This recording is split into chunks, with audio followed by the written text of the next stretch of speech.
Vini Mad Dog Lopez, member of the E Street Band, Rock and Roll Hall of Fame, and it took quite a lot just to get to the Rock and Roll Hall of Fame.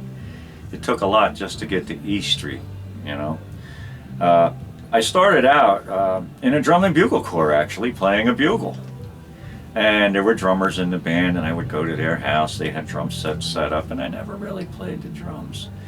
Then when I was in 8th grade, I went to a show at the, where was it? On Sewell Avenue in Asbury Park. It was a USO club. And walking up the steps, I'm going, geez, there's a good band in here tonight. And my friend says, Augie says, no, that's not a band. That's my friend Buzzy playing drums along with records. So I went in there, and there's this guy. He's got 2 turntables. He's playing the drums, spinning the records at the same time. No stop. He's like the original DJ that was around the Jersey Shore. The electro disco buzz, Buzzy Lubinsky. His father owned Savoy Records in Newark. So I got a job with him, cleaning up, hauling the records, putting the drums away, putting them in his car. And he showed me how to hold the drumsticks, and every once in a while he'd have to do something that he can't play drums. So he'd say, hey, you sit down and play. So I learned how to play drums by playing along with those records with Buzzy. And then soon after that, Buzzy actually got me in a band with Sonny Ken. His name's, and he's was the original rock star I ever met. Bruce used to come see Sonny Ken play before there was any Bruce.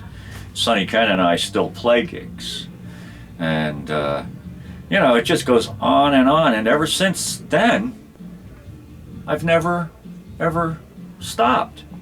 There was a period of time where I was caddy master at a country club, but I still snuck in playing the drums, you know. And I'll tell you what really, really got me into playing music was going to a Buck Owens concert, Symphony Hall in Newark, when I was a little kid. My Aunt Adele, Uncle Bob, my grandmother and grandfather, they took me to see Buck Owens.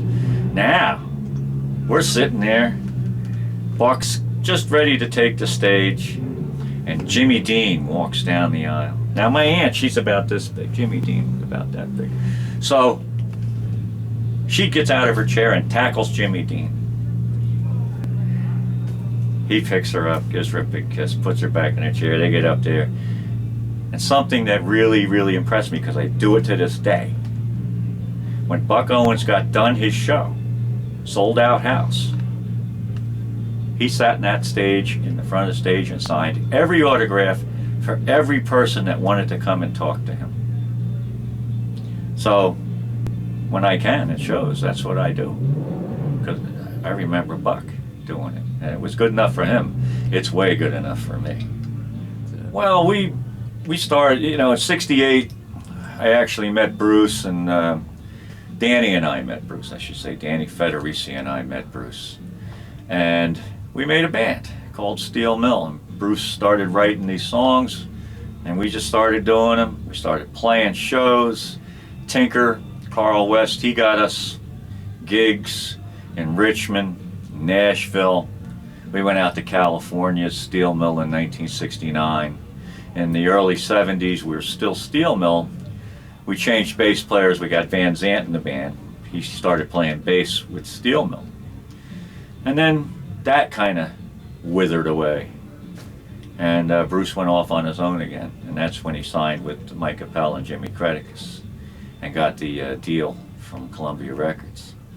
And he calls all of us up, because they wanted him to use their studio musicians, you know. But Bruce said, no, I got guys that can play this stuff. And he called us up, and we rehearsed, and boom, started doing it all over again. You know, and it was really good.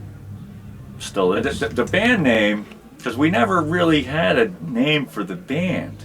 And we're always on tour, and I always had the car, and I was going to pick everyone up before we go out on the road. And when we get to Davy Sanchez's house, he lived on E Street in Belmar. So we'd get to his house and pull up, beep the horn. His mother would come out and say, he'll be here in a minute, boys, he's just getting ready. You know, okay. Now next door. Boom, pull up in front of David's house. 20 minutes later, his mother would come out and say, "Would you boys want some peanut butter and jelly sandwiches? Come on in." But we'd always wait on E Street for David. So we decided that's the name of the band, because we're always on E Street. We never played on E Street. Actually, that's not true, because the very first place I ever played drums was on 13th and E at the Presbyterian Church downstairs for the kids when I was 13 years old. We were practicing with Sonny. The pastor came over and said, "Hey, you guys sound good. Would you want to entertain the kids in the church?" We packed up all the stuff, went over to the church. It was like our first gig. But it was on E Street. So it goes back a ways. Well, when we started doing the albums, I mean, there's songs that Steel Mill did that were Vietnam War era protest type songs, but they were all great. But my favorite song that we actually recorded was Incident on 57th Street with Davey Sanchez on there. Me and Davey really hit it in that song, and to this day when I see David, we reminisce about those sessions, you know, doing that. And Rosalita, but Rosalita was a different animal. Incident took a while just to come up with the basics of how it's going to go. Right. Carl Palmer, you know, I mean, come on, you listen to these guys, Bonham, you know, I mean, my God, Mitch Mitchell, you know, I like Sandy Nelson, you know, so there's a lot that I drew from. Cozy Cole, that was my favorite guy, you know. Stan Getz had a drummer named Joe Morello that was tops as far as I was concerned. They're all influences of mine. You know, of course the bands, I loved Hendrix, loved the Beatles, I loved the Stones. You know, I don't have a preference either. Every one of these bands, like you had the guys here, Guns N' Roses, you know, you got all these guys here, they're all great. There's no differentiation, it's apples and oranges. People say this guitar player is better than that guitar player. Nah, apples and oranges. They're all great. When we reminisce, we think about how when we were kids, how we never thought we'd go this far. Never thought we'd still, after 50 years, have the longevity that we had. You know, and we talk about that stuff. When I see Bruce, he never looks backwards. But he does remember those old days.